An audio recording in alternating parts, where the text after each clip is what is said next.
So നമ്മളിന്ന് നോക്കാൻ പോകുന്നത് മൊഡ്യൂൾ 5ൻ്റെ ടോപ്പിക്സാണ്.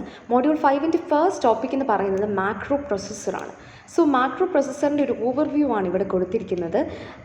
സോ സ്റ്റാർട്ടിങ് ഓൺ നമ്മൾ മാക്രോ ഇൻസ്ട്രക്ഷനാണ് നമ്മൾ ഫസ്റ്റ് പറയുന്നത്.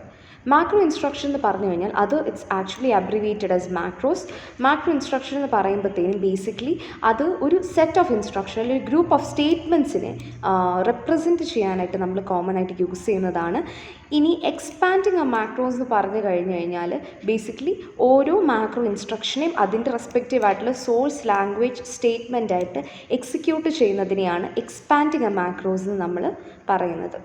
Macro processor it involves A substitution of one group of characters for another. അതായത് മാക്രോസ് എന്ന് പറഞ്ഞ് ഞാൻ ഡിഫൈൻ ചെയ്യുമ്പം അതിൻ്റെ അടിയിൽ ഒരു സെറ്റ് ഓഫ് എന്താ പറഞ്ഞ ഇൻസ്ട്രക്ഷൻസ് കാണും, കമാൻഡ്സ് കാണും. അപ്പം ഇതിനെ ഒരു ഗ്രൂപ്പിൽ നിന്ന് വേറൊരു ഗ്രൂപ്പിലോട്ടുള്ള ഒരു കൺവേർഷനാണ് മാക്രോ പ്രൊസസ്സർ ചെയ്യുന്നത്. സോ ബേസിക്കലി ഇങ്ങനെ കൺവേർട്ട് ചെയ്യുമ്പോഴത്തേനും ഈ ഉള്ള ടെക്സ്റ്റിനെ മാക്രോസിൻ്റെ കൂടെയുള്ള ഇൻസ്ട്രക്ഷനെ ഒരു രീതിയിലുള്ള അനാലിസിസും ചെയ്യത്തില്ല. അതുകൊണ്ട് തന്നെ ഒരു മാക്രോ പ്രൊസസ്സറിന് ഈ ഒരു കോഡ് എന്താണ് അർത്ഥവത്താക്കുന്നത് എന്നുള്ളത് മനസ്സിലാക്കാനായിട്ട് പറ്റത്തില്ല. The design of a macro processor will be machine independent. Macro പ്രൊസസ്സറിൻ്റെ കുറച്ച് എക്സാമ്പിൾസ് ആണ് നമ്മൾ കൊടുത്തിരിക്കുന്നത് താഴെ. അത് അസംബ്ലറിൻ്റെ ലാംഗ്വേജ് പ്രോഗ്രാമേഴ്സ് യൂസ് ചെയ്യാം, ഹൈ ലെവൽ പ്രോഗ്രാമിംഗ് ലാംഗ്വേജിനായിട്ട് യൂസ് ചെയ്യാം.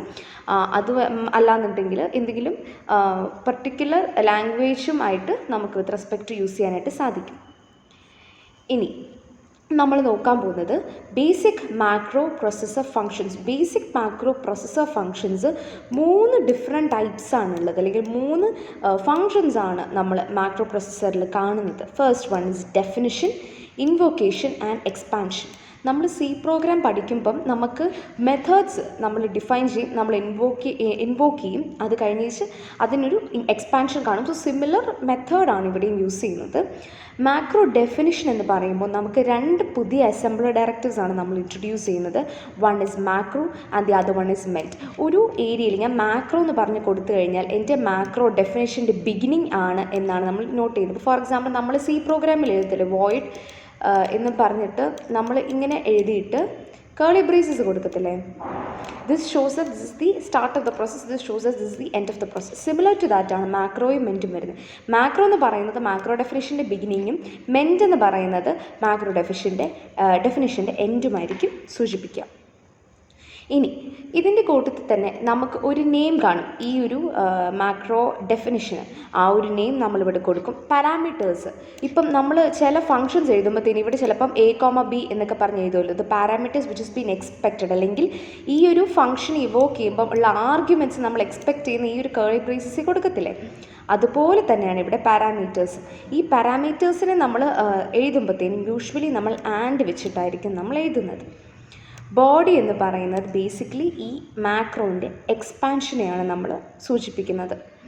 പ്രോട്ടോടൈപ്പ് ഫോർ ദ മാക്രോ എന്ന് പറയുന്നത് മാക്രോ നെയിമും പാരാമീറ്റേഴ്സും ഒരുമിച്ചാണ് നമ്മൾ പ്രോട്ടോടൈപ്പ് എന്ന് പറയുന്നത്. അതായത് ഇതും ഇവർ രണ്ടും ഒരുമിച്ചാണ് നമ്മൾ മാക്രോൻ്റെ പ്രോട്ടോടൈപ്പ്, അല്ലെങ്കിൽ it will help in defining A pattern for the macro instruction. ഇനി അടുത്തത് മാക്രോ ഇൻവോക്കേഷൻ. മാക്രോ ഇൻവോക്കേഷൻ എന്ന് പറയുമ്പോൾ നമ്മൾ ഓൾറെഡി ഒരു മാക്രോനെ ഡിഫൈൻ ചെയ്ത് വെച്ചിട്ടുണ്ട്. ഈ ഒരു മാക്രോനെ എനിക്ക് എൻ്റെ പ്രോഗ്രാമിൽ എവിടെയെങ്കിലും യൂസ് ചെയ്യണം എന്നുണ്ടെങ്കിൽ I use the macro invocation statement, അല്ലാന്നുണ്ടെങ്കിൽ മാക്രോ കോൾ എന്ന് നമുക്കിതിനെ വിശേഷിപ്പിക്കാം. ഇനി ഒരു മാക്രോനെ നമ്മൾ ഇൻവോക്ക് ചെയ്യുമ്പോഴത്തേനും നമ്മൾ എന്തൊക്കെയാണ് കൊടുക്കുക? One is the name of the macro instruction which is being invoked and the arguments. ശരിയല്ലേ? നിങ്ങളിതൊരു സി പ്രോഗ്രാം വെച്ച് കമ്പയർ ചെയ്ത് ഇപ്പം ഞാൻ വോയിഡ് റൺ എന്ന് പറഞ്ഞ് ഞാനൊരു ഇത് കൊടുത്തു, വോയിഡ് റൺ എന്ന് പറഞ്ഞ് ഞാൻ കൊടുത്തിട്ട് A, B എന്ന് പറഞ്ഞ് കൊടുത്തു കഴിഞ്ഞ് കഴിഞ്ഞാൽ int A, int B ആണെങ്കിൽ when I'm invoking I'll do run 1, 2 അല്ലേ? അപ്പോൾ അങ്ങനെയാണെന്നുണ്ടെങ്കിൽ നെയിമും വരും, അതിൻ്റെ കൂടുതൽ ആർഗ്യുമെൻറ്റ്സും വരും. ഇത് ഒരു എക്സാമ്പിളായിട്ട് നിങ്ങളുടെ പേപ്പറിൽ എഴുതരുത്, ഇറ്റ്സ് ജസ്റ്റ് ഫോർ അണ്ടർസ്റ്റാൻഡിങ് ഞാൻ പറഞ്ഞു എന്നുള്ളത്. ഇനി കോമൺ ആയിട്ട് വരുന്നൊരു ഡൗട്ടാണ് മാക്രോ ഇൻവൊക്കേഷനും സബ് റൂട്ടീൻ കോളും തമ്മിലുള്ള വ്യത്യാസം എന്താണെന്നുള്ളത്.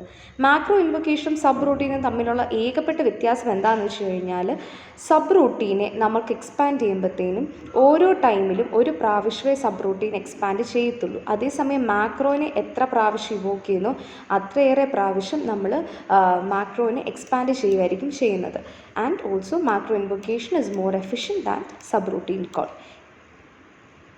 പക്ഷേ മാക്രോ ഇൻവൊക്കേഷൻ്റെ കോഡ് ലാർജർ ആയിരിക്കും, ബിക്കോസ് എത്ര പ്രാവശ്യം ഇവോക്ക് ചെയ്താലും അത്രയും പ്രാവശ്യം ഇത് പിന്നെയും പിന്നെയും വന്നുകൊണ്ടിരിക്കുകയാണ്. നെക്സ്റ്റ് നമ്മൾ നോക്കുന്നത് മാക്രോ എക്സ്പാൻഷനാണ്. മാക്രോ എക്സ്പാൻഷൻ എന്ന് പറയുമ്പോഴത്തേനും ബേസിക്കലി ഓരോ ഇൻവൊക്കേഷനും എക്സ്പാൻഡ് ചെയ്യും. അതായത് നമ്മൾക്ക് നേരത്തെ ഡിഫൈൻ ചെയ്തിരിക്കുന്നതിനനുസരിച്ച് ആ ഒരു ബോഡിയിൽ എന്താണ് പറഞ്ഞിരിക്കുന്നത് അതിനനുസരിച്ച് എക്സ്പാൻഡ് ചെയ്യും. അപ്പം ആ ഒരു സംഭവത്തിനെയാണ് നമ്മൾ മാക്രോ എക്സ്പാൻഷൻ എന്ന് നമ്മൾ സൂചിപ്പിക്കുന്നത്. സോ ഇതിൽ നമ്മൾ ചെയ്യുന്നത് എന്താണെന്ന് വെച്ച് കഴിഞ്ഞാൽ നമ്മുടെ ആർഗ്യുമെൻറ്റ്സും പാരാമീറ്റേഴ്സും ഒക്കെ is defined by the position വെച്ചിട്ടാണ് ഡിഫൈൻ ചെയ്തേക്കുന്നത്. അതുകൊണ്ട് തന്നെ റെസ്പെക്റ്റീവായിട്ട് എങ്ങനെയാണോ കൊടുത്തിരിക്കുന്നത്, അതായത് നമ്മുടെ മാക്രോ ഡെഫിനിഷനിൽ പറഞ്ഞിരിക്കുന്ന പോലെ തന്നെ ഇപ്പം ഇവിടെ നെയിം കോമ ഏജ് ആണ് എൻ്റെ മാക്രോ ഡെഫിനിഷനിൽ പറഞ്ഞിട്ടുണ്ടെന്നുണ്ടെങ്കിൽ ഞാൻ മാക്രോ ഇൻവൊക്കേഷൻ ചെയ്യുമ്പോഴും അതുപോലെ തന്നെ ആയിരിക്കണം. അതേ നെയിം ഇവിടെ ഫസ്റ്റ് പൊസിഷനിൽ വരണം, ഏജ് എന്ന് പറയുന്നത് സെക്കൻഡ് പൊസിഷനിൽ വരണം. അങ്ങനെയാണെന്നുണ്ടെങ്കിൽ മാത്രമേ നമുക്ക് കറക്റ്റായിട്ട് ഈ ഒരു റണ്ണിങ് ഈസി ആക്കാനായിട്ട് പറ്റൂ.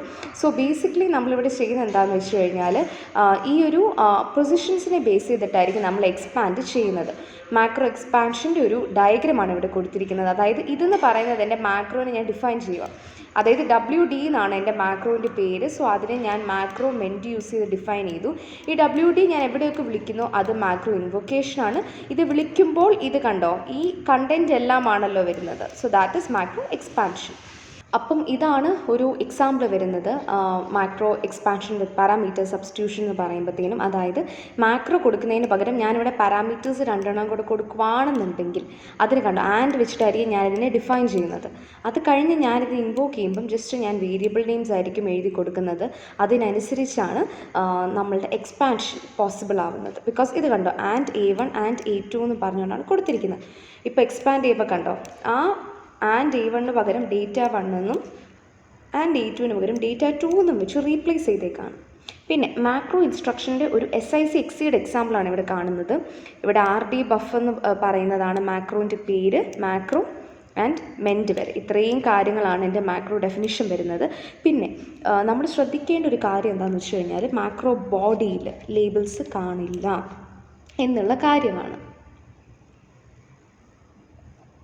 സോ മാക്രോ ഇൻവൊക്കേഷനാണ് ഇവിടെ കാണുന്നത്. സ്ട്രെയിറ്റ് ആ ഒരു നെയിം വെച്ചിട്ടാണ് നമ്മൾ ഇൻവോക്ക് ചെയ്യുന്നത് in the main program. So again നമുക്കറിയാം ഇവിടെ ഇപ്പം നമ്മൾ ആ കണ്ട എക്സാമ്പിളിൽ നമുക്ക് 2 രീതിക്കുള്ള മാക്രോ ഇൻസ്ട്രക്ഷൻ നമ്മൾ കണ്ടു. RD ബഫും WR ബഫും. RD ബഫിൻ്റെ കാര്യം മാത്രമേ ഞാൻ സൂചിപ്പിച്ചുള്ളൂ. ഇതുപോലെ തന്നെ WR ബഫ് എന്ന് പറഞ്ഞും നമുക്കൊരു മാക്രോ ഇൻസ്ട്രക്ഷൻ അവിടെ ഉണ്ട്. സോ ഇതെന്ന് പറയുന്നത് ബേസിക്കലി RD REC സബ് റൂട്ടീൻ്റെ തന്നെ സിമിലർ ആയിട്ടുള്ള ഒരു സബ് റൂട്ടീനെ പോലെ തന്നെയുള്ള ഒരു macro ഇൻസ്ട്രക്ഷനാണ്.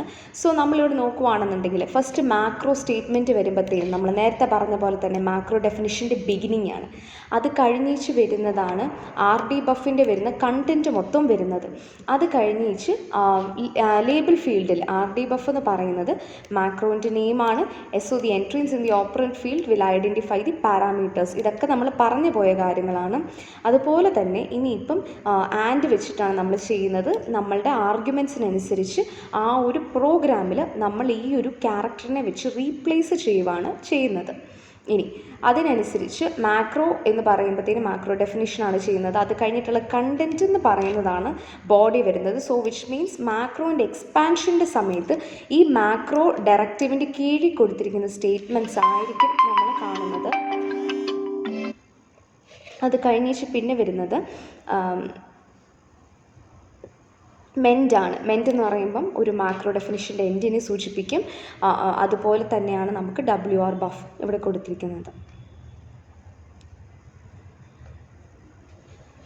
The macro instruction definitions have been deleted since they are no longer needed after the macros are expanded. അപ്പം ഓരോന്ന് എക്സ്പാൻഡ് ചെയ്യുന്നതിനനുസരിച്ച് അല്ലെങ്കിൽ ഓരോന്നും ബാക്ക്ഗ്രൗണ്ട് ബോഡി ഫോം ചെയ്യുന്നതിനനുസരിച്ച് നമ്മുടെ പാരാമീറ്റേഴ്സിനെ മാക്രോ പ്രോട്ടോടൈപ്പിലോട്ട് സബ്സ്റ്റിറ്റ്യൂട്ട് ചെയ്യുവാണ് ചെയ്യുന്നത്. ഇപ്പം നമ്മൾക്കിവിടെ ഇവിടെ ഒരു എക്സാമ്പിൾ വെച്ചിട്ടാണ് അവരിവിടെ പറയുന്നത്. അപ്പോൾ ഈ ഓരോന്നെന്ന് പറയുന്നത് ആക്ച്വലി WR ബഫിൻ്റെ പാരാമീറ്റേഴ്സാണ്. ഇവിടെ ഉള്ള ഇത് ഓരോന്നെന്ന് പറയുന്നത് ആർ ഡീബഫിൻ്റെ പാരാമീറ്റേഴ്സാണ്. സോ ബേസിക്കലി ഇപ്പം ചെയ്യുന്നത് എന്നാന്ന് വെച്ച് കഴിഞ്ഞാൽ ഓരോ with respect to the line നമ്പേഴ്സൊക്കെ ഇവർ എക്സ്പ്ലെയിൻ ചെയ്യുകയാണ് ചെയ്യുന്നത്. ഇപ്പം ഇത്രയും നിങ്ങൾ പഠിച്ചു പോകേണ്ട ആവശ്യമൊന്നുമില്ല. നിങ്ങളിപ്പം വായിച്ചിട്ട് ഇതിൽ നിന്ന് മനസ്സിലാക്കുന്ന കാര്യങ്ങൾ നിങ്ങൾ റീപ്രൊഡ്യൂസ് ചെയ്താൽ മതി. അല്ലാതെ ഈ പ്രോഗ്രാം മൊത്തം ബൈ ഹാർട്ടായിട്ട് പഠിച്ചിട്ട് പോകണം എന്നല്ല പറയുന്നത്. If you are explaining with the program it is well and good. So ഇനിയിപ്പോൾ ഇത് കഴിഞ്ഞിട്ട് നമ്മൾ നോക്കുന്നത് എന്താണെന്ന് വെച്ച് കഴിഞ്ഞാൽ നമ്മളുടെ മാക്രോ പ്രോസസ്സിങ് കഴിഞ്ഞിട്ട് the expanded file it will be the input to the assembler. നമ്മൾ ഇത്രയും പരിപാടി കഴിഞ്ഞ് മാക്രോനെ ഡിഫൈൻ ചെയ്ത് അതിനെ ഇൻവോക്ക് ചെയ്ത് എക്സ്പാൻഡ് ചെയ്ത് കഴിഞ്ഞിട്ട് കിട്ടുന്നത് അസംബ്ലറിനായിരിക്കും നമ്മൾ കൊടുക്കുന്നത്. Macro invocation statement will be treated as comments and the statements generated from the macro expansion will be assembled. Okay, അപ്പം മാക്രോ എക്സ്പാൻഷനെ മാത്രമേ ഒരു അസംബ്ലറെ ലൈക്ക് നോക്കുന്നവരേക്കും ആവശ്യമുള്ളൂ. അതിൻ്റെ ഇൻവോക്കേഷനും കാര്യങ്ങളൊക്കെ കമൻറ്റ് ചെയ്ത് വിടുമായിരിക്കും ചെയ്യുന്നത്. ഇവിടെ again അവർ പറയുന്നത് how it's like macros is been started, അതിന് ഡിഫൈൻ എങ്ങനെയാണ് ചെയ്യുന്നത്, ഇൻവോക്ക് എങ്ങനെയാണ് ചെയ്യുന്നത്, അതെല്ലാ പ്രാവശ്യവും ഇങ്ങനെ എക്സ്പാൻഡ് ചെയ്യുന്നത്. അഗൈൻ വിത്ത് അനദർ എക്സാമ്പിളാണ് ഇവിടെ പറയുന്നത്. പക്ഷേ note that the body of macros contains no